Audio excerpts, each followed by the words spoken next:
आणि महाराष्ट्र नवनिर्माण सेनेच्या आजच्या या मेळाव्यासाठी जमलेल्या खचून जमलेल्या हजारो कार्यकर्त्यांची गर्दी महाराष्ट्राच्या जनतेला दाखवून द्या. उठा उठा उठा उठा आभाळ फाटले, आभाळ फाटले, उठा उठा उठा उठा आभाळ फाटले, पडव्याच्या आगीन रानसार पेटले. आभाळ फाटले, पडव्याच्या आगीन रानसार पेटले. झालाय राख बघा देश सारा, तोंड दाबून बुक्यांचा भरमारा. हे झाला या राख बघा देश सारा, तोंड दाबून बुक्यांचा भरमारा. समुद्राच्या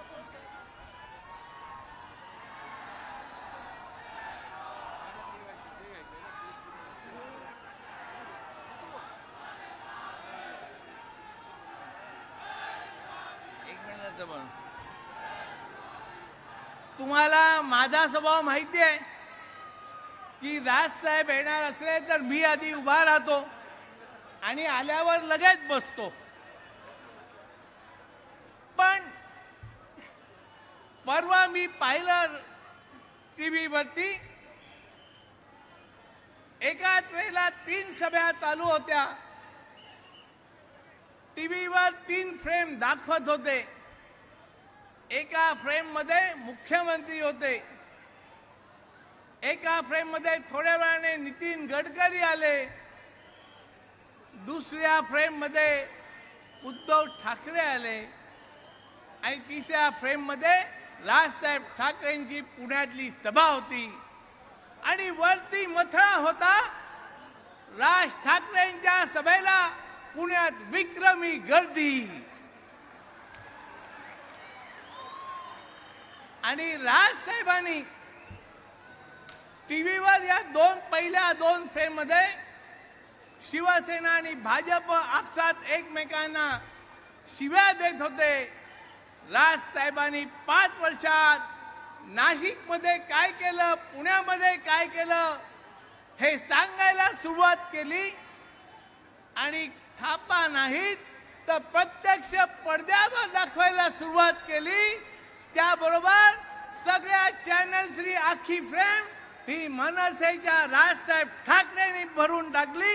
हे सगळ्यात मोठं यश राजसाहेब ठाकरेंचं आहे. आपला विजय आजच्या सभेने निश्चित केलेला आहे. मी तुम्हाला सगळ्यांना मनापासून धन्यवाद देतो की आजची सभा होऊ नये म्हणून त्या सदा सरवणकर आणि त्याच्या बगल बच्चांनी फार मोठे प्रयत्न केले होते. पण शिवसेनेचं सगळं कुटील कारस्थान तुम्ही महाराष्ट्र नवनिर्माण सेनेच्या कार्यकर्त्यांनी उधळून लावलं. याबद्दल तुमचं मनापासून अभिनंदन करतो. हा जोश, ही निष्ठा आपण कायम ठेवूया आणि 21 तारखेला घराघरात जाऊन लोकांना बाहेर काढूया. आणि 23 तारखेला कृष्णकुंजाच्या आजूबाजूचे सगळे रस्तेच नव्हे तर शिवाजी पार्क सुद्धा आपण सगळ्यांनी भरून टाकूया. विजय मेळावा करूया, विजय उत्सव साजरा करूया. धन्यवाद. जय हिंद, जय महाराष्ट्र.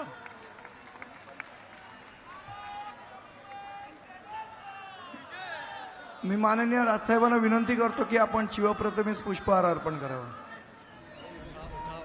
आभाळ फाटले, क्रोड प्रताप पुरंदर, क्षत्रिय कुलावंश, गो ब्राह्मण प्रतिपालक, राजाधिराज महाराज छत्रपती शिवाजी महाराज की. महाराष्ट्र नवनिर्माण सेनेचा राजसाहेब तुम आगे बढ़ो. महाराष्ट्र नवनिर्माण सेनेचा. दादरमधील पदाधिकाऱ्यांना विनंती करतो की त्यांनी माननीय राजसाहेबांचं पुष्पगुच्छ देऊन स्वागत करायचं आहे. झालाय राख बघा देश सारा, तोंड दाबून बुक्यांचा भरमारा. हे झाला या राख बघा देश सारा, तोंड दाबून बुक्यांचा भरमारा. समुद्राच्या पोटातलं पाणी आटलंय.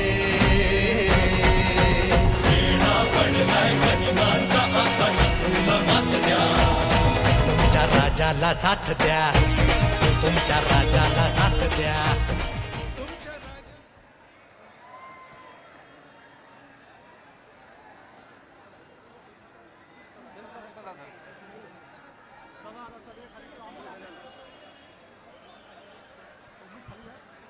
ज्या क्षणाची आपण सगळेजण उत्सुकतेने वाट बघत होता, मी माननीय राजसाहेबांना विनंती करतो की आपण उपस्थित जनसमुदायाला आपण संबोधावं.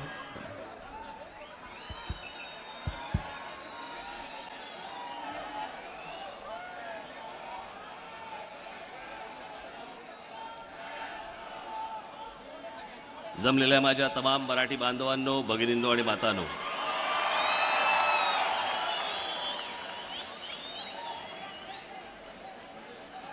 आज दिवसभर अनेक चॅनल्सचे इंटरव्ह्यूज चालू होते.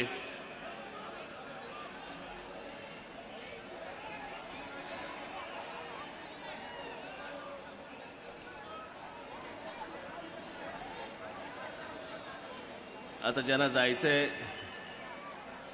जे स्टेशनला जायला आलेले आहेत, त्यांना म्हणा आता भाषण ऐकून जा आणि तिकडेच थांबवा. आता बंद करा हे सगळं.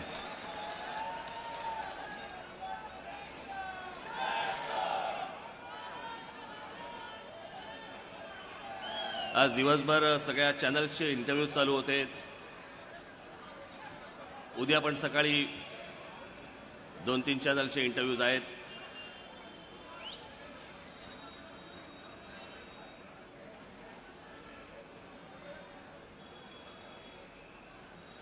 परवा पुणा, नाशिक करून मी आज शेवटची सभा आज आपली मुंबईमध्ये होत आहे.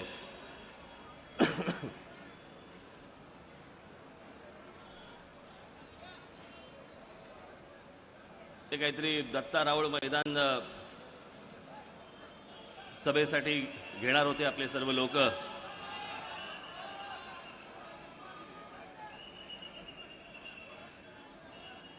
पण काहीतरी शिवसेनेने बुकिंग केलं होतं म्हणे.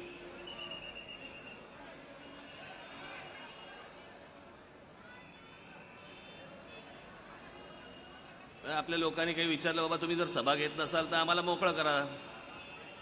नाही म्हणे, आम्ही पण घेणार नाही आणि तुम्हीही घ्यायची नाही.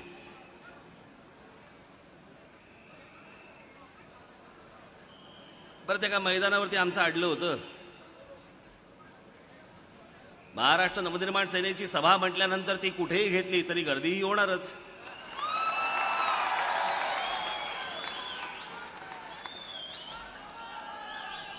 ते काय कोंबडं झाकलं म्हणजे काय उगवायचं थांबतं का? सूर्य उगवायचा थांबतो का?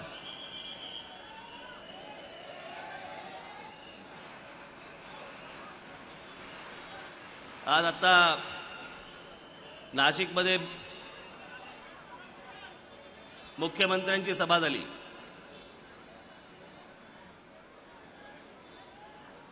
आणि दुपारी पुण्यामध्ये सभा झाली.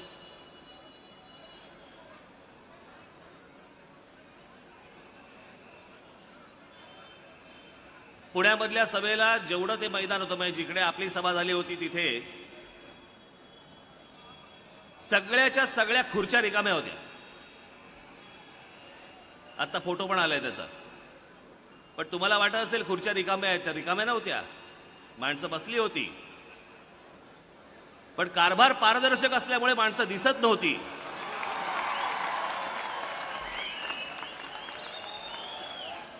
मग ती माणसं मुख्यमंत्र्यांनाही दिसली नाहीत. त्याच्यामुळे मुख्यमंत्र्यांना सभा रद्द करायला लागली आणि मग ते नाशिकला आले.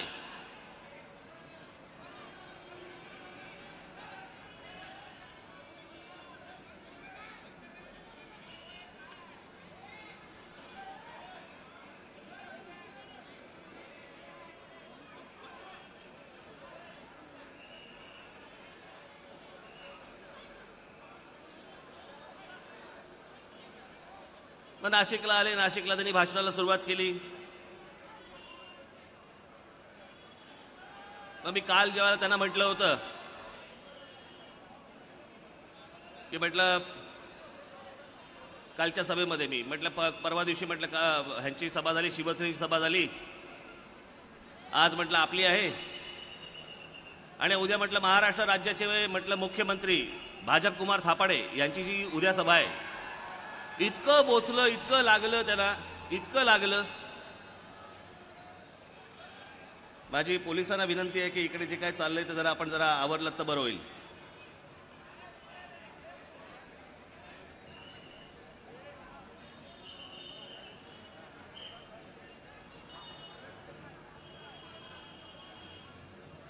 मग आज तिथे बोलले की म्हणे राज ठाकरे हा म्हणे नकली आहेच. समोर अशी जर समजा व्यंगचित्र आली तर मी व्यंगचित्र काढणारच.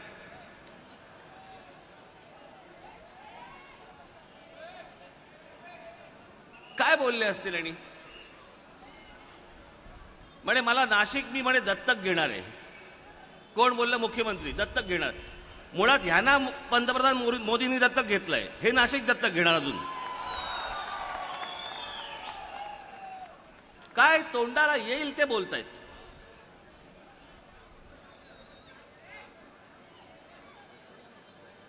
आज त्या सगळ्या चॅनलमध्ये जात असताना सगळ्या बाजूनी नुसती आपली भाजपची होर्डिंग्स.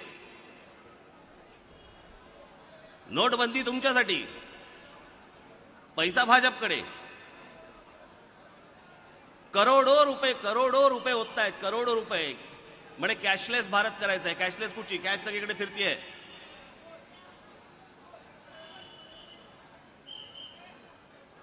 यांच्याकडे करोडो रुपये आहेत. कुठून आले?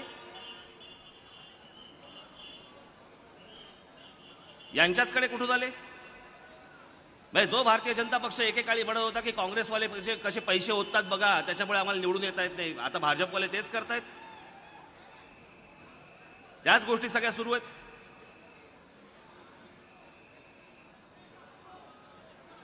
काही थापा मारायला काही मर्यादा?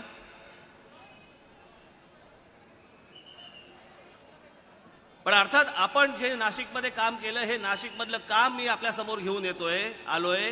5 वर्षामध्ये ज्या गोष्टी केल्यात त्या, यांच्यापैकी एकही राजकीय पक्ष गेल्या 25 वर्षामध्ये ह्यांनी काय केलं, दिवे लावले, एकही जण सांगायला तयार नाहीये. आम्ही आता काय करतायत, आम्ही हे करू, आम्ही ते करू.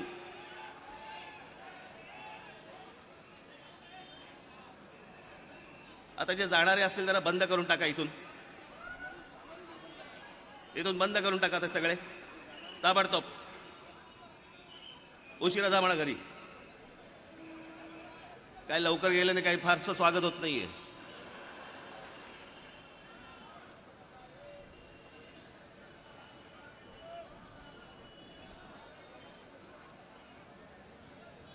नाशिकमध्ये ज्या प्रकारचा आपण विकास करून दाखवला, हे काय दोघे जण करतायत, नुसते भांडतायत, एकमेकांची आबरू काढतायत. आहेत सत्तेत, राज्यामध्ये सत्तेत, केंद्रामध्ये सत्तेत, फक्त तुम्हाला दाखवायला भांडतायत.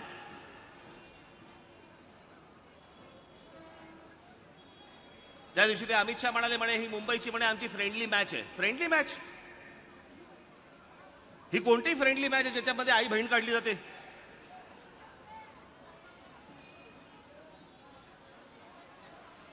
आणि एवढा जर समजा तुम्हाला संताप आहे, एवढा जर समजा तुम्हाला राग आहे, बसताय कशाला एकत्र सत्तेमध्ये? त्याची कारण द्यायला तयार नाही कोणी. म्हणे आम्ही म्हणे राजीनामे म्हणे खिशात घेऊन फिरतोय. मग बाहेर काढा. खिशात घेऊन कशाला फिरताय? ही सगळी ढोंग चालू आहेत या लोकांची. ढोंग, कामं दाखवता येत नाहीत. 25 वर्ष या मुंबई महानगरपालिकेवरती सत्ता आहे यांची. 25 वर्ष, ज्याचं वर्षाचं बजेट महानगरपालिकेचं 37,500 कोटी रुपये. 37,500 कोटी. काढा 25 वर्षाचे. कुठे गेले पैसे? मुंबईत तुम्हाला काही गोष्टी दिसत आहेत का? मुंबईत काही गोष्टी दिसत नाहीत. दरवर्षी आपले तेच रस्त्यावरचे खड्डे, तेच फेरीवाल्यांनी भरलेले फुटपाथ. आरोग्य व्यवस्था चांगली नाही, शिक्षणाची व्यवस्था चांगली नाही. ज्या काही गोष्टी होत आहेत त्या खाजगीतनं होत आहेत, महानगरपालिकेतनं होत नाहीयेत. मला आज कळलं केईएम मध्ये आयसीयू पण नाही म्हणे. ही जर महानगरपालिकांच्या जर समजा हॉस्पिटलची परिस्थिती असेल तर मग काय करताय काय तुम्ही इतकी वर्ष? 25 वर्ष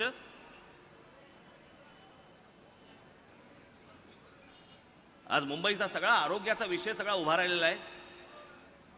कधी कोणाला डेंग्यू होतो, कधी कोणाला मलेरिया होतो, कधी कोणाला अजून काही होतं, इतर काही गंभीर आजार होतात.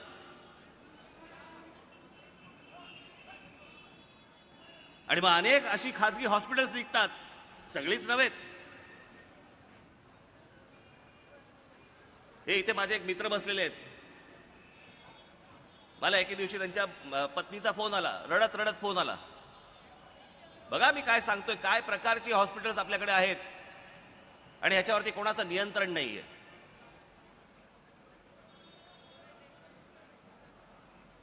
त्यांच्या पत्नीचा मला रडत रडत फोन आला आणि मला म्हणाले की त्यांचं नाव विवेक,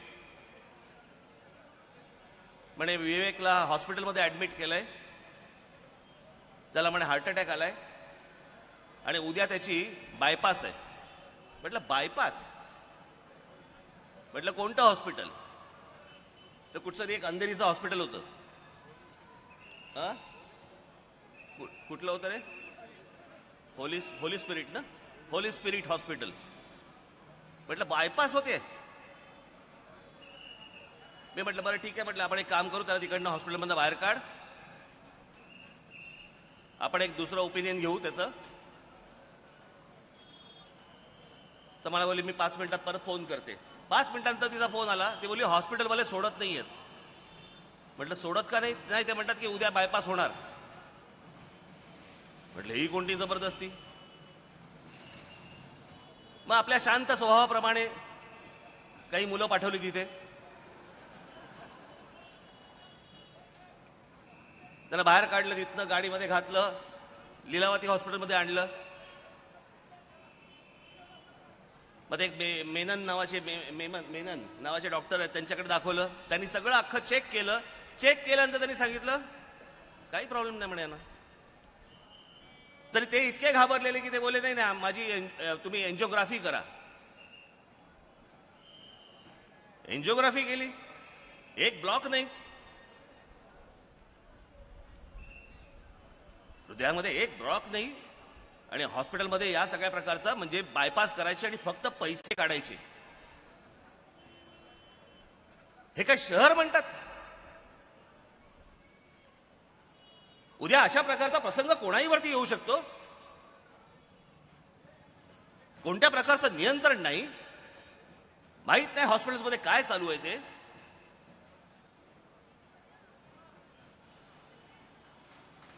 आणि ज्या वेळेला या शहराचा प्रश्न म्हणून उभा राहतो, त्यावेळेला हे एकमेकांमध्ये भांडतात आणि तुम्हाला गुंतवून ठेवतात की दुसरीकडे कुठेही लक्ष जाऊ नये म्हणून.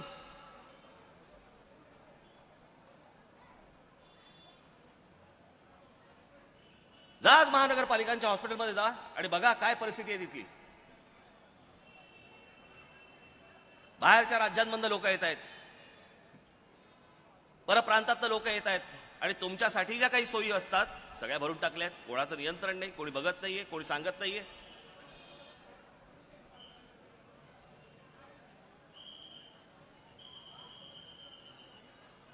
महानगरपालिकेमध्ये नोकर भरती होते. नोकर भरतीमध्ये माझ्याकडे मगाशी पेपर होता, मी राहायला घरी तो. महानगरपालिकेमध्ये नोकर भरती होते. नोकर भरतीमध्ये देखील बाहेरची माणसं भरता तुम्ही. आणि 25-25 वर्ष आतमध्ये कोण? शिवसेना आणि भारतीय जनता पक्ष. बाहेरची माणसं भरते आतमध्ये.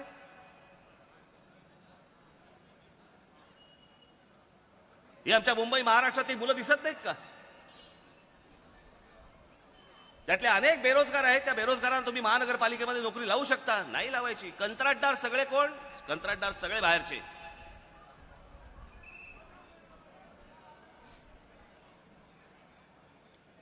सगळे बाहेरचे. कंत्राटदार मराठी नाही आणता आले. महानगरपालिकेमध्ये 25 वर्ष राज्य करून देखील सुविधा नाहीत तर नाहीत. आणि वेगळीकडेच सगळं प्रकरण घेऊन जायचं, सगळं वेगळीकडे घेऊन जायचं. उद्धव ठाकरे आज भाषण करतायत. भाषण कोणावर? नरेंद्र मोदींवर. त्यांचा महानगरपालिकेशी काय संबंध?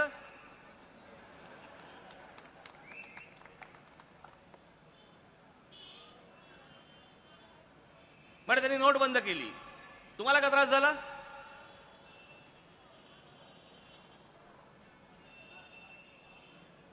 त्या दिवशी एकत्र गेले होते जलपूजनाला, छत्रपती शिवाजी महाराजांच्या पुतळ्याचं जलपूजन. समुद्रात.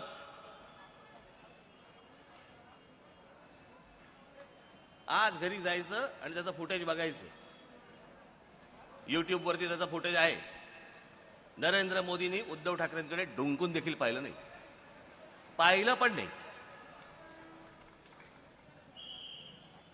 खरं त्याच वेळेला एक तर राजीनामे द्यायला पाहिजे होते किंवा त्याच वेळेला एक तर बोटीत उडी मारायला पाहिजे होती.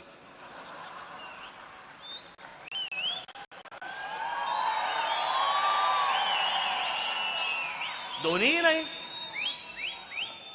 मग आता कोणत्या अपमानाची वाट बघतात माहित नाही मला.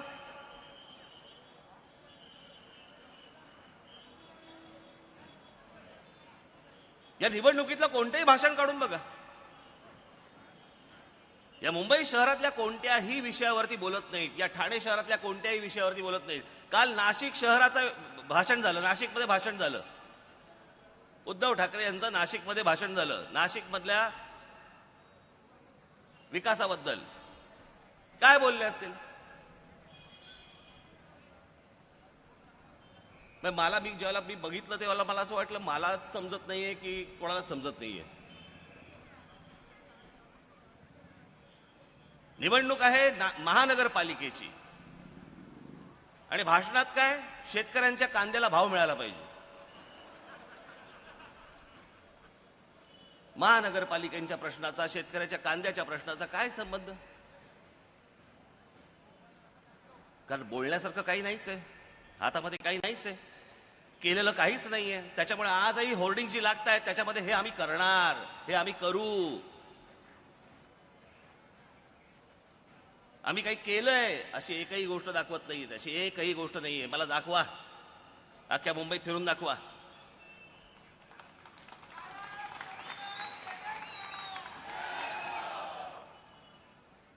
जमिनीवरती बरोबर यांचे डोळे असतात.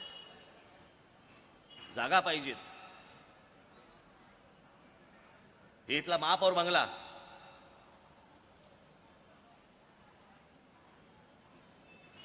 माननीय बाळासाहेबांच्या नावाने हा महापौर बंगला मागितला जातोय की त्यांचं स्मारक करायचंय म्हणून. गेली अनेक वर्ष या शहरामध्ये मुंबईचा महापौर हा कुठे राहतो तर तो मुंबई महापौर निवास आहे त्याचं. जसं मुख्यमंत्र्यांचा बंगला आहे, जसं राज्यपालांचं निवासस्थान असतं, राज्यपालांचा बंगला असतो, तसं महापौर बंगला आहे.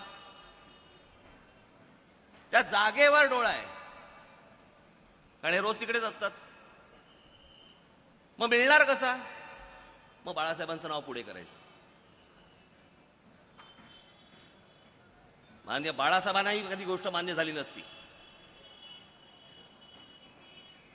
आज या मुंबई सारख्या शहरामध्ये बिल्डरांना प्लॉट मिळतात, माननीय बाळासाहेबांसाठी स्मारकासाठी जागा मिळत नाही.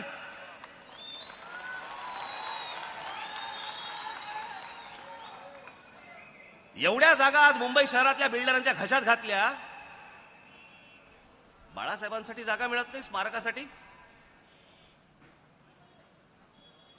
ज्या माणसाने या शहरावरती राज्य केलं त्या माणसासाठी म्हणून ह्या असल्या गोष्टी करायला लागतात.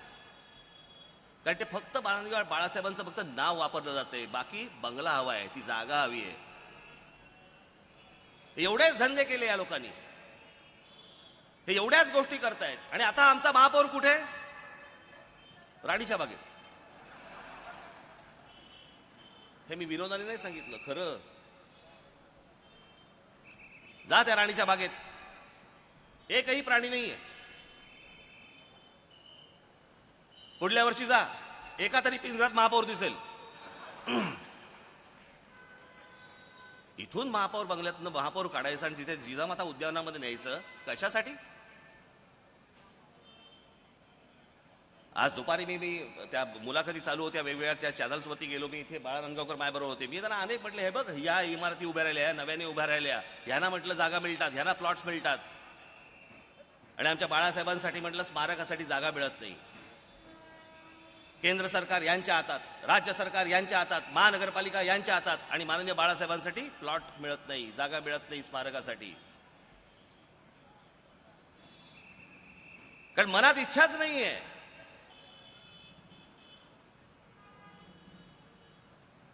स्मारकच करायचंय ना.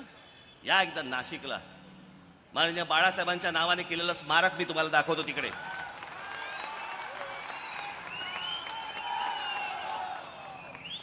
आणि तेही स्मारक कसं, तर त्यांच्या नावाला शोभेल असं.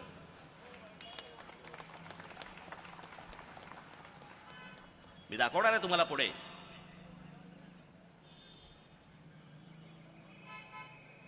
आज त्याच प्रश्नांवरती आपल्याला बोलावं लागतंय. इतकी वर्ष या लोकशाहीमध्ये आहे. आम्ही तुम्हाला रस्ते देऊ, आम्ही तुम्हाला पाणी देऊ, आम्ही तुम्हाला मैदान देऊ, आम्ही तुम्हाला बागा देऊ, आम्ही तुम्हाला चांगले 25 वर्ष, 30 वर्ष.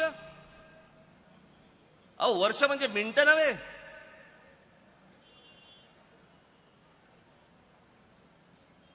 यांच्या गचाळ कारभारामध्ये एक पिढी जाते, एक पिढी.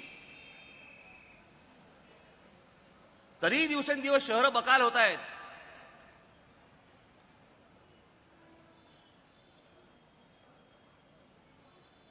मी ज्या वेळेला जेजे स्कूल ऑफ आर्टला जात असे, मी मातोश्रीला राहत असताना त्यावेळेला जेजे स्कूल ऑफ आर्टला जात असे, मी त्या हार्बरने ट्रेनने, त्यावेळेला जाताना आम्हाला तो बेहरामपाडा लागायचा. अशा बैठ्या सगळ्या झोपड्या असायच्या, बैठ्या झोपड्या सगळ्या. जा त्या बेहरामपाड्याला आज जाऊन बघा. गेल्या 25 वर्ष यांच्या हातामध्ये महानगरपालिकेची सत्ता आहे. 5-5 मजल्याच्या झोपड्या झाल्यात ह्यांच्याच कार्यकाळात. 5-5 मजल्याच्या झोपड्या. आत माणसं जाऊ शकत नाहीत, आत माणसं कारवाई करू शकत नाहीत, पोलीस आत जाऊ शकत नाहीत. इतकं भीतीचं वातावरण त्या बेहरामपाड्यामध्ये असतं. यांच्याच कार्यकाळामध्ये ह्या 5-5 मजली इमारती झाल्या ह्याच्या झोपडपट्ट्यांच्या. तुम्हाला सांगायला फक्त हिंदुत्व मग हे वाढलं कसं. हे अशा प्रकारचे मोहल्ले उभे कसे राहिले, याची उत्तरं आहेत या लोकांकडे. स्वतः काही लक्ष द्यायचं नाही, स्वतः काही करायचं नाही. त्या मोबाईल फोन सारखं आहे यांच्याकडे, सगळं इन्कमिंग फ्री.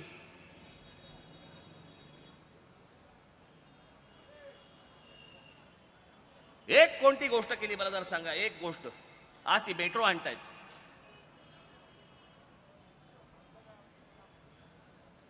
त्या मेट्रोचं काम, त्याची कारशेड कुठे, तर आरे मध्ये. म्हणजे आरेचा जो जंगलाचा पट्टा आहे तो सगळा खराब करायचा आणि तिकडे तिकडे शेड न्यायची.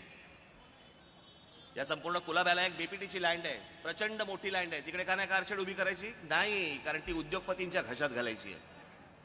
हा माझा आरोप आहे. आणि नुसता आरोप नाही, हे सत्य आहे. मला माहिती आहे ते. हे उद्योगपतींच्या घशात तुम्ही घालू शकता, बीपीटीची अख्खी लँड घालू शकता तिथे, पण आमच्या बाळासाहेबांच्या स्मारकासाठी जागा नाही मिळत. आमच्या मेट्रो शेडसाठी म्हणून तुम्हाला जंगलं तोडावी लागतात. तुम्हाला या मुंबई शहरामधनं, या चांगल्या टुमदार शहरामधनं या सगळे प्राणी बाहेर काढावे लागतात.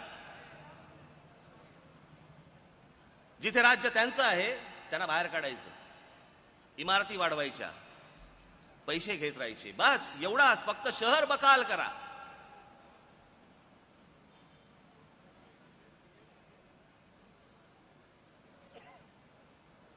गेले 5 वर्ष आपण नाशिक महानगरपालिका बघतोय. त्या नाशिक महानगरपालिकेमध्ये, त्या नाशिक शहरात जायचं आणि त्या नाशिक शहरामध्ये जाऊन राज ठाकरेच्या नावाची 1 इंच जर जमीन सापडली ना, मी राजकारणात बाहेर होईल.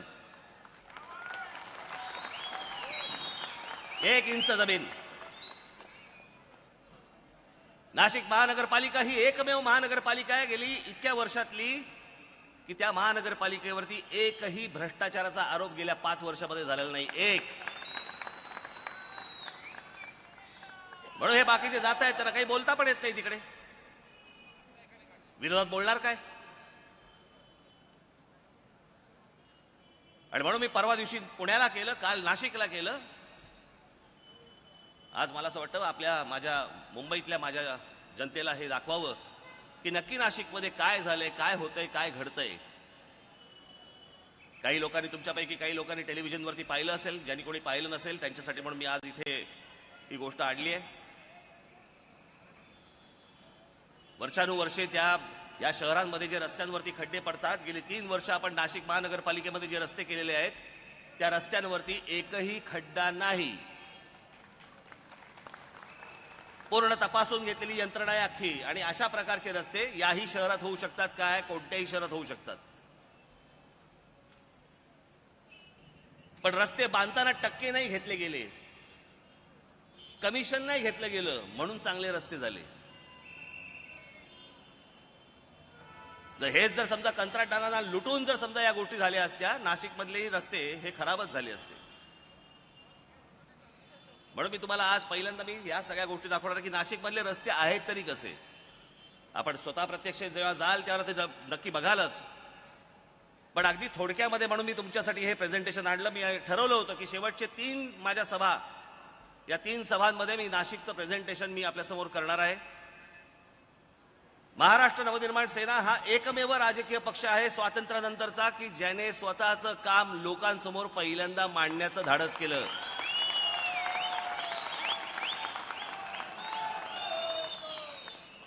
इतक्या वर्षात आजपर्यंत कधीही कोणी काय काम केलं हे कधीच लोकांसमोर सांगितलं नाही. माझ्याकडे आज एक सकाळी पत्रकार आले होते. त्यांनी मला विचारलं की तुमचा मुंबईचा जाहीरनामा कधी येणार. म्हटलं येणारच नाही. मला बोलले का. म्हटलं फालतू गोष्टी आहेत त्या. मला बोलले म्हणजे. मी म्हटलं हो जाहीरनामे म्हटलं गेले 52 साली ज्यावेळेला पहिली निवडणूक झाली त्या 52 सालापासून जाहीरनामे हा देश बघतोय. पण ते जाहीरनामे जे आले त्या जाहीरनाम्यातल्या सांगितलेल्या गोष्टी ह्या पूर्ण केल्या का, हा प्रश्न आजपर्यंत या देशातल्या जनतेने किंवा पत्रकारांनी कधीतरी राजकीय पक्षांना विचारलं का की हे तुम्ही केलं का म्हणून. तो बोलला नाही. मी म्हटलं मग 5 वर्षापूर्वी शिवसेना भारतीय जनता पक्षाने जो काही जाहीरनामा केला होता त्याच्यातल्या कोणत्या गोष्टी झाल्या आणि कोणत्या नाहीत हे तुम्ही विचारलं का. तो बोलला नाही. म्हटलं मग 10 वर्षापूर्वी जो जाहीरनामा प्रसिद्ध झाला होता त्यातल्या काही गोष्टी विचारल्यात का. तो बोलला नाही. म्हटलं मग मी कशासाठी जाहीरनामा जाहीर करू. जर जाहीरनामा जाहीर केल्यानंतर देखील कोणी विचारणार नसेल की त्याच्यामध्ये काय आहे आणि आमच्या नशिबात काय आलं तर जाहीरनामा प्रसिद्ध कशाला करायचा. आणि म्हणून मी ह्या जाहीरनामा आणि या सगळ्या भानगडीत न जाता म्हटलं आपण 5 वर्षामध्ये कोणती कामं केली हे लोकांसमोर मांडू, त्यांच्यासमोर त्यांना ते दाखवू. त्यांना जर समजा ती गोष्ट समजली पटली तर आनंदच आहे. पण मी आज टेलिव्हिजन चॅनलवरती सांगितलं म्हटलं एका बाजूला म्हटलं भारतीय जनता पक्ष आणि शिवसेना ज्या प्रकारे बदा पैसा ओततंय, होर्डिंगच्या जाहिराती, टेलिव्हिजनच्या जाहिराती, वर्तमानपत्रातल्या जाहिराती. मी तुम्हाला फक्त एक जाहिरातींची कॉस्ट म्हणून सांगतो एक सहज, म्हणजे तुम्हाला अंदाज येईल साधारणपणे पैसे किती ओततायत हे लोक. आज मला असं वाटतं आज आपण आज आणि उद्या 2 दिवसच टाकली ना जाहिरात, ती पण अर्धा पान तेवढी तर टाकायलाच लागेल. पण जर महाराष्ट्रातली सगळी वर्तमानपत्र पकडली मराठी ज्यांना हे आज जाहिराती देत आहेत, शिवसेना आणि भारतीय जनता पक्ष जाहिराती देत आहेत, त्या सर्व मराठी वर्तमानपत्रांचा त्यांचा काही दोष नाही, वर्तमानपत्रांचा काही दोष नाही, त्यांचा तो रेट आहे. त्याच्यानंतर तुमचा चॅनलचा त्यांचा एक रेट आहे. पण या सगळ्या याच्यामध्ये महाराष्ट्रातल्या आज 10 महानगरपालिकांच्या निवडणुका आहेत. या 10 महानगरपालिकांच्या निवडणुकांच्या साठी म्हणून वर्तमानपत्र जेवढी आहेत मराठी यांना जर 1 दिवसाची पूर्ण पान जर जाहिरात मला द्यायची असेल तर साधारणपणे दिवसाचा खर्च आहे 7.5 ते 8 कोटी रुपये. 7.5 ते 8 कोटी रुपये. याच्यामध्ये इंग्रजी वर्तमानपत्र नाहीत, याच्यामध्ये हिंदी वर्तमानपत्र नाहीत, याच्यामध्ये गुजराती वर्तमानपत्र नाहीत. हे फक्त मी मराठी वर्तमानपत्रांचं 1 दिवसाचं बजेट सांगितलं.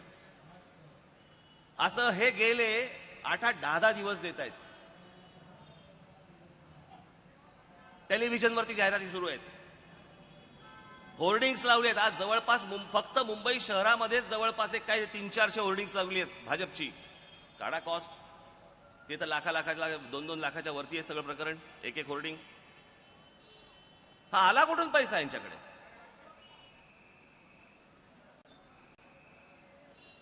आणि हा फक्त पैशाचा भपका तो फक्त तुमच्या समोर फक्त हे मांडतायत.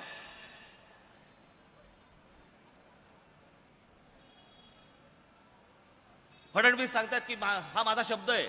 शब्द म्हणजे परवा सभेत बोललो ना, शब्द त्यांनी द्यायचा असतो जो स्वतःच्या हिमतीवरती खुर्चीत बसतो.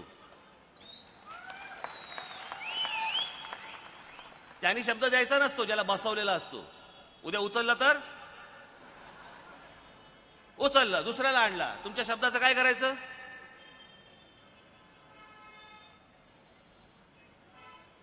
मी आज जो तुमच्या समोर आलोय तो फक्त नाशिक मधलं एका महानगरपालिकेतलं 5 वर्षाचं काम फक्त घेऊन आलोय, तेही थोडक्यात, सगळ्या गोष्टी नाही आणल्यात. ते मला असं वाटतं तुम्ही हे गोष्ट बघावी.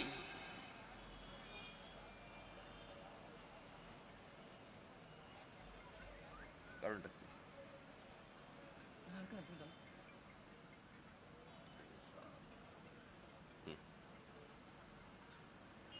नाशिक मधले रस्ते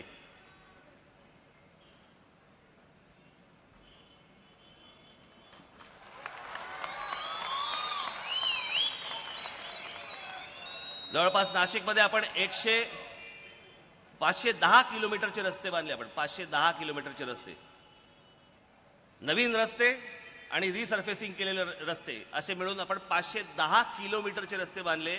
510 किलोमीटरचे रस्ते म्हणजे मुंबई ते गोवा एवढे 5 वर्षामध्ये आपण रस्ते बांधले. तुम्हाला आता ते हे बांधून आता साधारणपणे 2 वर्ष 3 वर्ष काही 2.5 वर्ष अशी झालेली आहेत. तुम्हाला रस्त्यांची क्वालिटी आता या फोटोवरनं साधारणपणे अंदाज येईल.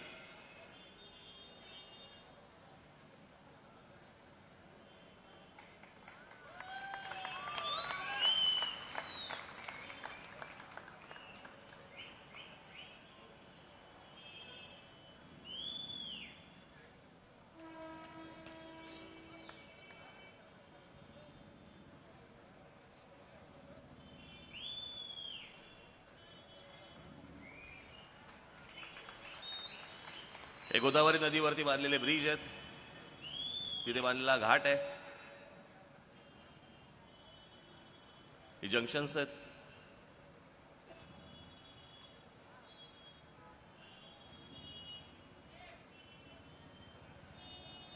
हे शहीद सर्कल आहे, मायलन सर्कल आहे. इथे काही नव्हतं पहिलं. एबीबी सर्कल आहे. हे रस्त्यावरचं अतिक्रमण, तिथे एक पूर्ण रस्ता होता ज्याच्यावरती भंगारवाल्यांनी गेले अनेक वर्ष अतिक्रमण करून ठेवलं होतं. मला अनेक लोकांनी तक्रारी केल्या की असं असं आहे, आम्हाला तिकडनं गाड्या नेणं कठीण जातं वगैरे वगैरे वगैरे. आयुक्तांशी सगळ्यांची चर्चा केली, बघितलं.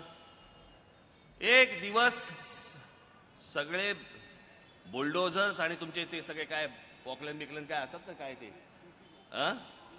JCB BCB सगळं लावलं. एका दिवसात अख्खा रस्ता साफ करून टाकला. सगळं जेवढं भंगारचं होतं सगळं काढून टाकलं. हे त्याचे फोटो आहेत.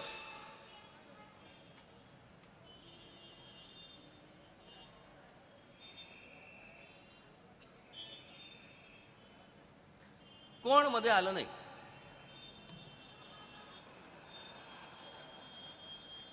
महानगरपालिका आणि पोलीस सगळ्यांनी मिळून एका दिवसामध्ये हे सगळे अख्खे रस्ते साफ केले. नाशिक शहरामधले अशी असंख्य अतिक्रमणं होती जी सगळे काढून टाकली. करायचं ठरवलं तर सगळ्या गोष्टी होऊ शकतात. करायची इच्छाच नसेल तर बकालपणा येणारच आहे. नाशिक शहराचं पाणी आज आपल्याकडे अनेकदा आपण वर्तमानपत्रामध्ये वाचतो. एक छोटी एवढीशी बातमी येते, या भागामध्ये बुधवारी पाणी नाही किंवा या दिवशी पाणी नाही, इतका वेळ पाणी नाही वगैरे असल्या सगळ्या बातम्या येत असतात.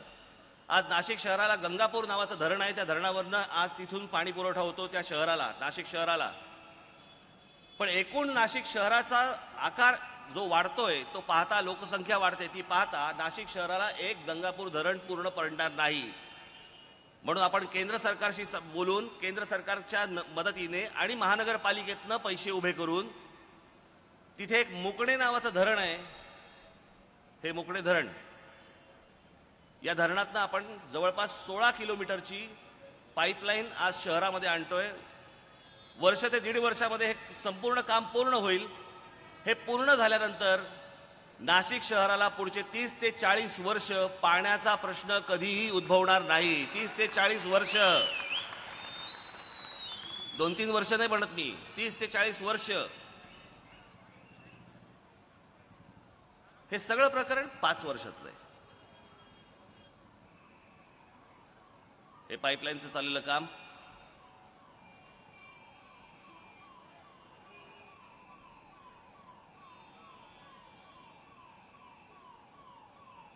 हे 50 दशलक्ष लिटरच्या 2 भव्य टाक्या तिथे उभ्या करल्या जात आहेत.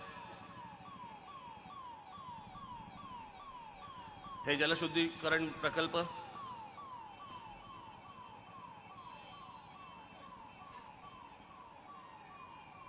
वीस लाख लिटरच्या जवळपास 17 टाक्या शहरामध्ये बांधल्या गेल्या.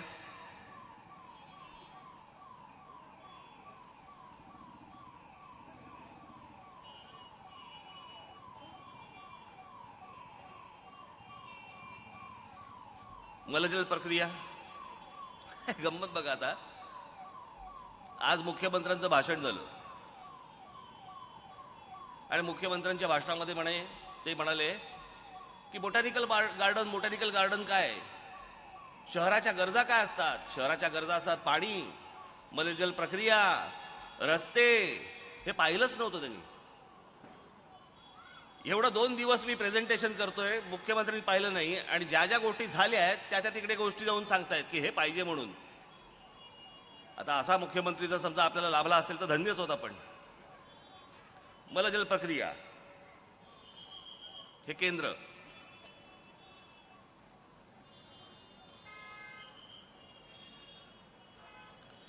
हे लॅब टेस्टिंग तिथे जे होतंय ते, हा बायोगॅस प्रकल्प,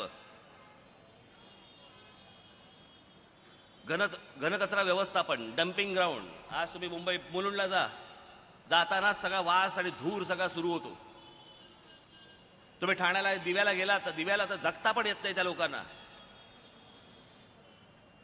मी मध्यंतरी मागे एकदा गेलो होतो, परवा दिवशी सभा झाली तेव्हा नाही, त्याच्या अगोदर एकदा गेलो. मला कळे ना, म्हटलं असं सगळं धूर सगळा. मी जवळ गेलो, म्हटलं कसला रे, म्हणून काच खाली केली तर तो सगळा वास आला. मग मी तिकडे विचारलं, म्हटलं काय? ते बोलले रोज असं असतं. कोणतरी येऊन काहीतरी जाळतं, तिकडे तो सगळा धूर होतो. लहान कच्ची बच्ची असतात, त्यांच्या आतमध्ये तो सगळा धूर रोजच्या रोज जात असतो, लोकांच्या मध्ये आतमध्ये जात असतो. कोणी लक्ष द्यायला तयार नाही. आज हीच गोष्ट नाशिकमध्ये होती, डम्पिंग ग्राउंड. सगळा नाशिकचा कचरा जेव्हा तिकडे जातो, त्या संपूर्ण डम्पिंग ग्राउंडचं परिवर्तन आपण एका खत प्रकल्पामध्ये केलं. आणि आता पुढच्या साधारणपणे 2-3 महिन्यामध्ये तिथे एवढा देखील वास येणार नाही कुठच्या गोष्टींचा. आणि आज काम सुरू झालेलं आहे, तिथे खत बनतंय. हे घनकचरा व्यवस्थापन, आपल्याकडे जसं कचरा उचलायच्या गाड्या असतात, त्या कचरा उचलायच्या गाड्यांना नाशिकमध्ये घंटा गाड्या म्हणतात. त्या जवळपास 200 गाड्या आपण आज तिथे आणल्या. आणि ते जीपीएस ट्रॅकिंगद्वारे, जीपीएसने सगळ्या जोडल्या गेलेल्या आहेत. त्या सगळ्या गाड्या नाशिक महानगरपालिकेमध्ये एक त्यांचं केंद्र आहे. त्या केंद्रामध्ये कळतं की कुठची गाडी कुठे गेली आहे, तिने कचरा उचलला की नाही. कचरा उचलल्यानंतर ती गाडी ज्यावेळेला परत तिकडे येते त्यावेळेला त्याचं वजन केलं जातं, कचरा पाहिला जातो. हे संपूर्ण ट्रॅकिंग सिस्टीम ही आपण त्या संपूर्ण घंटागाड्यांना, कचरा उचलणाऱ्या गाड्यांना लावली. अशी व्यवस्था दुसरीकडे कुठच्या शहरात नाही की तिकडे गाड्या कुठे गेल्यात आणि कचरा उचलतायत का हे कोणालाही माहीत नाही. हे जे तुम्हाला स्क्रीनवरती हे सगळ्या लाल दिसत आहेत, ह्या सगळ्या त्या घंटा गाड्या आहेत, कचरा उचलण्याच्या गाड्या आहेत. ते सगळे ट्रॅकिंग तिकडे सिस्टीम बघितली जाते, कोण कुठून कसा कचरा उचलला जातोय तो. हे घनकचरा त्याचं वर्गीकरण केलं जातं तिकडे. आणि हा खत प्रकल्प, या खत प्रकल्पामधनं हे घनकचऱ्यापासून खत निर्मिती होती. आता तिथे लहान मुलांना आजही आपल्याकडे रस्ता क्रॉस कसा करायचा हे कळत नाही आपल्याला अनेकदा. ट्रॅफिकची सिस्टीम काय असते, कशी गाडी चालवावी, कोणते नियम पाळावेत, काय पाळावेत. आणि ह्याचं शिक्षण हे लहानपणापासून, लहान मुलांपासून व्हावं याच्यासाठी म्हणून तिथे आपण चिल्ड्रन्स ट्रॅफिक पार्क सुरू केलं. जेव्हा हे आनंद महिंद्रा यांनी केलेलं आहे, त्यांच्या फंडातनं, त्यांच्या CSR फंडामधनं हे सगळं प्रकल्प अख्खा उभा राहिला. आणि नाशिकमध्ये जवळपास 5 ते 6 एकरामध्ये हा प्रकल्प उभा आहे. हे चिल्ड्रन्स ट्रॅफिक एज्युकेशन पार्क.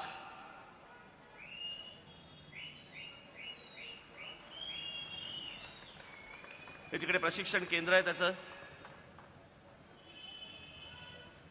हे तिथले रस्ते, हे सायनेजेस, एक छोटंसं हॉस्पिटल केलंय तिथे. हॉस्पिटल खरं नाही, खोटं आहे, मुलांना कळावं म्हणून. याच्यात पेशंट टाकता पण येणार नाही, एवढं छोटं आहे ते. फक्त ते मुलांना समजावं याच्यासाठी आहे ते. हा फुटओव्हर ब्रिज, जसा आपला ब्रिज असतो, तिकडे कोणते नियम पाळले गेले पाहिजेत, काय कसं पुढे गेलं पाहिजे, हे मुलं तिकडे शिकत असतात. महाराष्ट्र बाळासाहेब ठाकरे स्मारक आणि ऐतिहासिक संग्रहालय.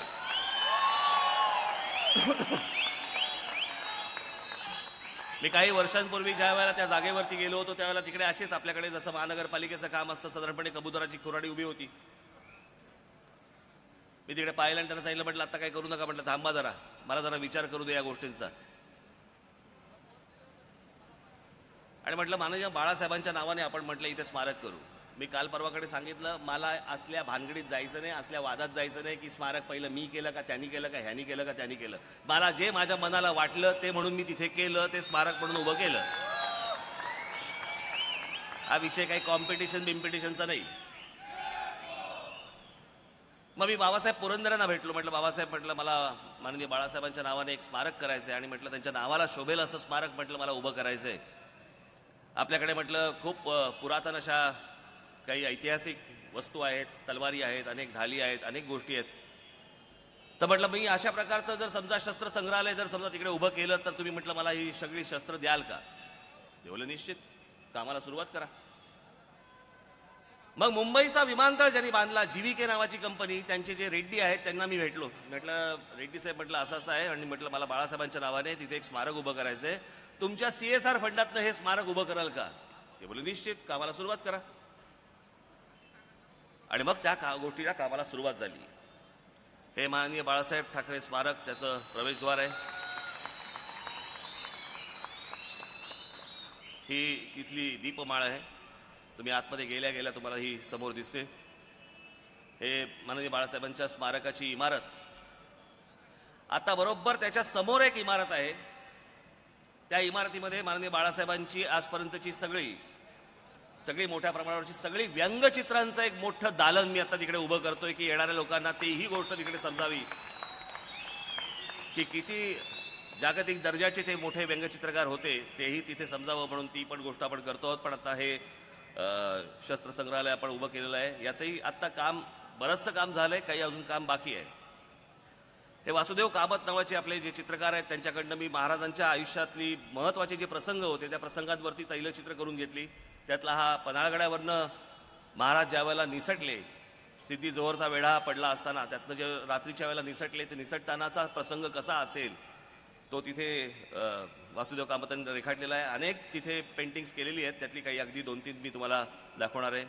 हे महाराजांचं पूर्णाकृती असं एक चित्र आहे. हे महाराजांचा ज्यावेळेला राज्य आणि या प्रकारची शस्त्र तिकडे लागली गेलेली आहेत. आपण जरूर तिथे नाशिकला जेव्हा जाल त्यावेळेला हे शस्त्र संग्रहालय आपण नक्की बघावं. वन उद्यान, बोटॅनिकल गार्डन. हे गार्डन मी ज्या वेळेला एक 12 वर्षापूर्वी मी पाहिलं होतं तिकडे, आणि काही नव्हतं तिकडे, नुसतं जंगल, काय आतमध्ये कोणी माणसंच जायची नाहीत, काही नसायची. एक माणूस नाशिककरांना माहिती पण नव्हतं. मग मला एके दिवशी तिथल्या ज्या आयुक्त होत्या विनीता सिंगल म्हणून, त्या मला एके दिवशी सकाळी घेऊन गेल्या. मला बोलले आपण जरा बघू. फार सुंदर होतं ते, जंगलच जंगल, पण काही नव्हतं आतमध्ये. मग आता ज्या वेळेला सत्ता हातामध्ये आल्यावरती मी एक त्याचा आराखडा तयार केला. मी काही माझ्या मित्रांशी, काही सहकाऱ्यांशी मी बोललो आणि त्याच्यातनं तो आराखडा तयार केला. तो आराखडा घेऊन मी रतन टाटा साहेबांच्याकडे गेलो आणि त्यांना सांगितलं, म्हटलं मला असं एक बोटॅनिकल गार्डन करायचं आहे, आपण मदत कराल का? त्यांनी तो आराखडा पाहिला. मला बोलले नक्की, कामाला सुरुवात करा. टाटा सन्स कंपनीचं 3 कोटी रुपयाचं बजेट होतं. 3 कोटी रुपयाचं. आजपर्यंत टाटा सन्स कंपनीने या बोटॅनिकल गार्डनवरती 14 कोटी रुपये खर्च केलेले आहेत. आणि ते काय केले हे तुम्हाला पुढे दिसेल. हे जवळपास 54 ते 55 एकरात आहे. 55 म्हणजे तुम्हाला समजावं म्हणून मी सांगतो, 54 ते 55 एकर म्हणजे साधारणपणे शिवाजी पार्क मैदानाच्या दुप्पट. हे त्याचं गेट आहे बोटॅनिकल गार्डनचं. हे सकाळी असं दिसतं. इथे थोडीशी माहिती आतमध्ये गेल्यावरती तुम्हाला मिळते. हे तिथे खोटे बनवलेले परंतु हलणारे अशा प्रकारचं हत्तींचं एक अभयारण्य केलेलं आहे. तिथे आशियातले हत्ती, आफ्रिकेतले हत्ती, वेगवेगळ्या प्रकारचे हत्ती तुम्हाला तिकडे बघायला मिळतात. लहान मुलं फारच खुश असतात तिकडे.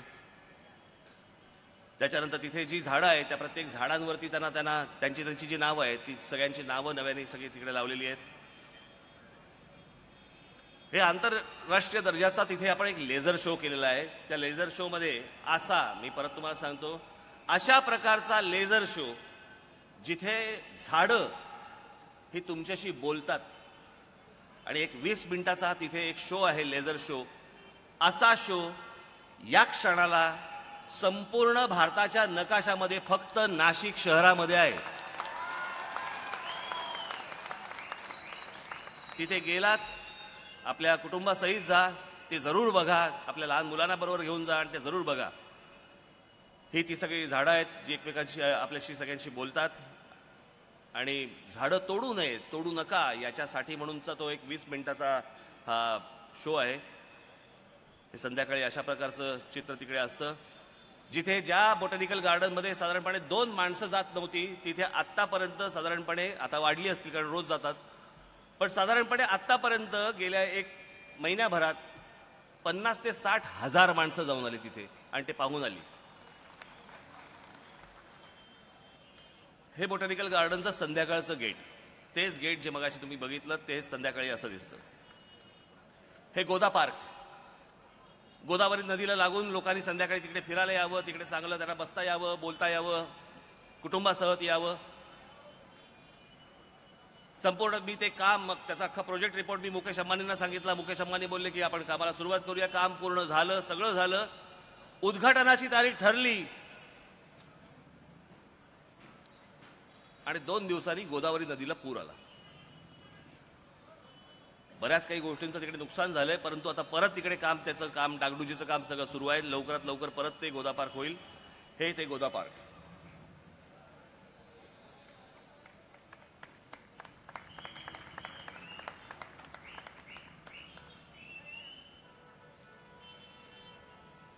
शहरामध्ये सुशोभीकरणाची काय काय कामं झाली त्यातली एक थोडक्यात मी फक्त तुमच्यासमोर मांडतोय.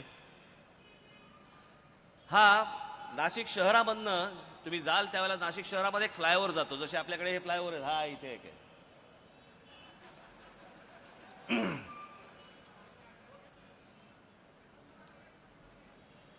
मी जेव्हा तो फ्लायओव्हर मी एकदा बाजूने जात असताना बघितलं, तिकडे काहीतरी सगळ्या हातगाड्या बिदगाड्या सगळं काय काय गोष्टी लागल्या होत्या. म्हटलं हे याची वाट लागणार. तो फ्लायओव्हर बनवला होता L&T कंपनीने, म्हणून मी त्या L&T कंपनीचे जे M नाईक आहेत त्या नाईकांना मी भेटलो. म्हटलं नाईक साहेब, म्हटलं असं आहे तो फ्लायओव्हर तुम्ही बांधला आहे, पण म्हटलं आता खाली म्हटलं सगळं गचाळ घाण व्हायला लागली त्याच्या. इतक्या कंपन्या म्हटलं सगळ्या येत आहेत आणि म्हटलं वेगवेगळ्या गोष्टी तिकडे करतायत. टाटा येत आहेत, अंबानी येत आहेत, म्हटलं महिंद्राज येत आहेत, GVK येत आहेत. तुम्हीच तो फ्लायओव्हर बांधलाय, खालची जी जागा आहे त्याचं सुशोभीकरण तुम्ही कराल का, की जेणेकरून ती घाण होणार नाही संपूर्ण खाली. मग मी त्यांना एक प्लॅन करून दिला. त्या प्लॅन केल्यानंतर त्यांना तो दाखवला. त्यांनी कामाला सुरुवात केली. तो हा फ्लायओव्हर.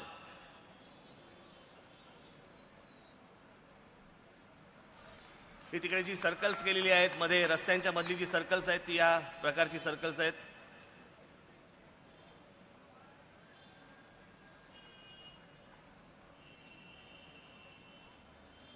हा तिथे आपण गोदावरी नदीमध्ये एक 100 फुटाचा कारंजा केला आहे. मला जगातली कल्पना नाही, परंतु भारतामधला हा एकमेव कारंजा आहे जो वाहत्या पाण्यामध्ये आहे, स्थिर पाण्यामध्ये नाही, कारण हा गोदावरी नदीमध्ये आहे. संध्याकाळी जर आपण कधी नाशिकला गेलात तर आपल्याला लक्षात येईल की तो 100 फुटाचा कारंजा ज्यावेळेला सुरू होतो तो वाहत्या पाण्यामध्ये आहे. अनेक लोक, अनेक कुटुंब तिकडे संध्याकाळचे येत असतात, बघत असतात. त्याच्यानंतर तिकडे एक अहिल्याबाई होळकर नावाने ब्रिज आहे. त्या ब्रिजवरती मी वॉटर कर्टन टाकलाय. म्हणजे समजा असं जर समजा हा ब्रिज असेल तर या ब्रिजवरनं वरून खाली पाणी पडत असतं नदीमध्ये. ते हे पाणी असं दिसतं रात्रीच्या वेळेला तुम्हाला. हे संपूर्ण फ्लायओव्हरवरनं तुम्हाला हे सगळं पाणी असं ब्रिजवरनं दिसतं ते पाणी. तिथे आपण स्मार्ट तो ॲप काढला. त्या ॲपच्या द्वारे आपण 18,500 समस्यांचं निवारण केलं. आपण तिथे गेल्या 5 वर्षामध्ये नाशिक महानगरपालिकेवरती भ्रष्टाचाराचा एकही आरोप झाला नाही. आपण तिकडे आता काही सिस्टीम अशा आणलेल्या आहेत. आता महानगरपालिकेमध्ये की उद्या जर समजा कोणाला घर बांधायचं आहे, उद्या जर समजा कोणाला इमारत बांधायची आहे, तर सिस्टीम महानगरपालिकेमधली अशी करतोय की तुम्ही तिकडे मेल करायचा, त्या नियमांमध्ये सगळ्या गोष्टी जर बसल्या तर त्याची परवानगी तुम्हाला घर बसल्या येईल, महानगरपालिकेत यायची गरज नाही. महानगरपालिकेमध्ये येऊन तुम्हाला कोणालाही पैसे चारायची गरज नाही किंवा कोणाचाही थोबाड पाहायची आवश्यकता नाहीये. जर ते योग्य असेल तर परवानगी तुम्हाला घरच्या घरी मिळेल. या सगळ्या गोष्टी मी अगदी हे सगळं थोडक्यात सांगितलं तुम्हाला. मी अशा अनेक गोष्टी आहेत तिकडे केलेल्या. या गोष्टी जर 5 वर्षामध्ये होऊ शकतात तर 25 वर्षामध्ये मुंबईमध्ये, ठाण्यामध्ये या गोष्टी का नाही घडू शकल्या, का नाही होऊ शकल्या? याची इच्छाच नाहीये. आणि इच्छा का नाहीये? कारण तुम्ही काही बोलत नाही, तुम्ही चिडतच नाही, तुम्ही रागावतच नाही, त्यांना प्रश्नच विचारत नाही. आणि हे तुमचं प्रश्न न विचारणं, तुमचं न रागावणं, तुमचं हे न बोलणं, हेच आजपर्यंत या लोकांच्या पथ्यावरती पडलं. आणि म्हणून 25-25 वर्ष राज्य करून देखील या शहरांवरती तुम्हाला कोणत्याही गोष्टीत हे देऊ शकले नाहीत, कारण तुम्ही काही मागतच नाही आहात. संध्याकाळी आज इथून हे स्टेशन, संध्याकाळी घरी आल्यानंतर कुटुंबाला तुम्ही काय देता, काय कुठे नेता? अशा अनेक गोष्टी आहेत या शहरामध्ये, मुंबईसारख्या शहरामध्ये, ज्या उत्तम करता येऊ शकतात, उत्तम होऊ शकतात, पण यांना द्यायच्याच नाहीयेत, यांना करायचंच नाहीये. या उद्योगपतींच्या CSR फंडामधनं हे काम का करणार नाहीत लोक? ना शिवसेना, ना भाजप, ना अजून कोणी, काँग्रेस NCP तर सोडूनच जाते. ते 25,000 फुटावरनं विमान चालले. का करणार नाहीत? कारण का हे ज्या वेळेला काम करतात त्यावेळेला पैसे ते टाकतात, कॉन्ट्रॅक्टर त्यांचा असतो, त्यांची माणसं काम करतात, पैसे खायला जागा नाही. आणि नसल्यामुळे आजपर्यंत तुमच्या नशिबामध्ये या शहरात रोजच्या रोज चांगलं काही घडण्यापेक्षा रोजच्या रोज हे शहर बकाल होत चाललेलं आहे. फुटपाथवरनं आम्हाला चालायला जागा नाही, गाड्या पार्क करायला जागा नाही, गाड्या रस्त्यांवरनं चालवायला जागा नाही, ट्रेनमधनं ढकलत कशी तरी येत आहेत. याला शहर म्हणतात? बरं, हेच राजकीय पक्षांचे नेते जास्तीत जास्त काळ परदेशामध्ये असतात. मग परदेशात काय बघून येता इथं? काही पाहिलं जात नाही. तिथे काय काय गोष्टी घडतायत. जग एवढं पुढे चाललेलं आहे आणि आम्ही मागे मागे हटतो.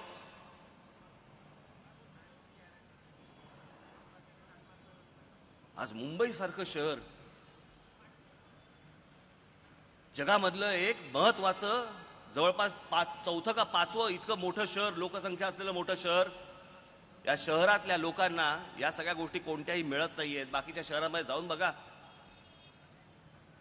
मी मध्यंतरी एक फिल्म केली होती, 16 मिनिटाची डॉक्युमेंटरी फिल्म केली होती. त्याच्यामध्ये मी सांगितलं होतं की एक अत्यंत सुंदर शहर, उत्तम रस्ते, उत्तम बागा, उत्तम इमारती, चांगली हॉस्पिटल, चांगल्या शाळा, सगळ्या गोष्टी चांगल्या त्या शहरामध्ये. मग मी एक दुसरं शहर दाखवलं, त्या शहरामध्ये देखील उत्तम रस्ते, उत्तम हॉस्पिटल, उत्तम बागा, उत्तम मैदानं, उत्तम शाळा, सगळ्या गोष्टी उत्तम. आणि ती दोन्ही शहरं ज्याला मी दाखवली, ती दाखवल्यानंतर सांगितलं की यातलं हे पहिलं शहर, त्याचं नाव हिरोशिमा, आणि त्याचं दुसरं शहर, त्याचं नाव नागासाकी.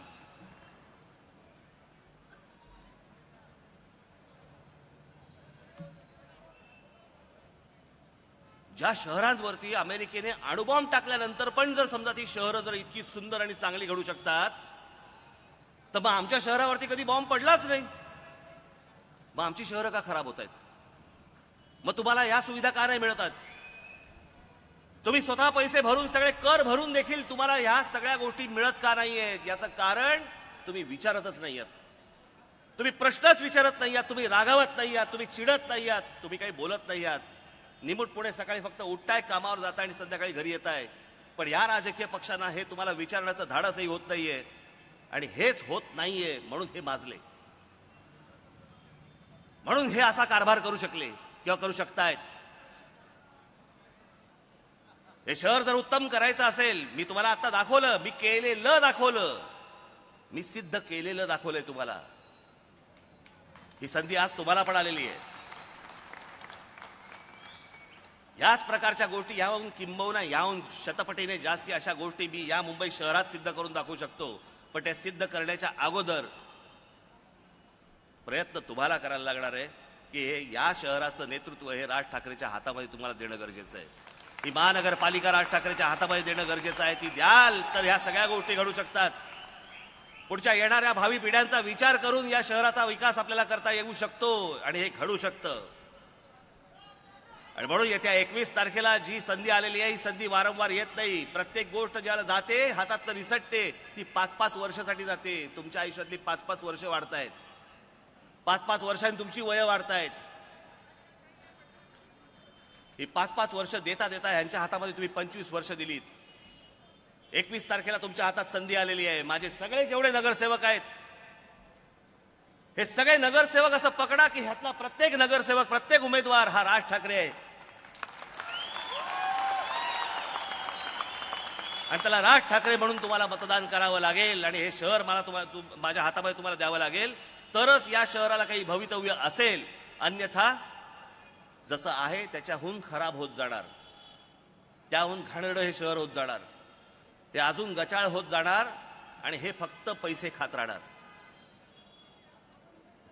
या सगळ्या ठिकाणी नुसते पैशांच्या गोणी होत आहेत.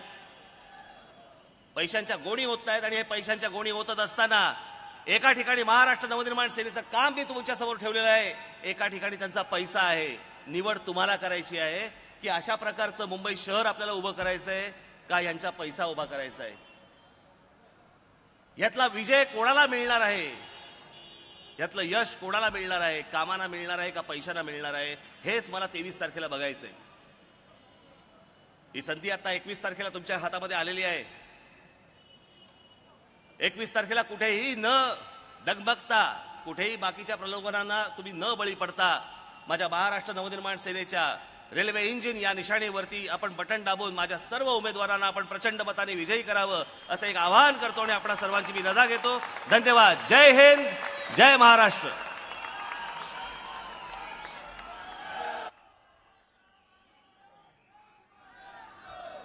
सभेच्या प्रथेप्रमाणे या सभेची सांगताना राष्ट्रगीतांनी होईल.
महाराष्ट्र नवनिर्माण सेनेचा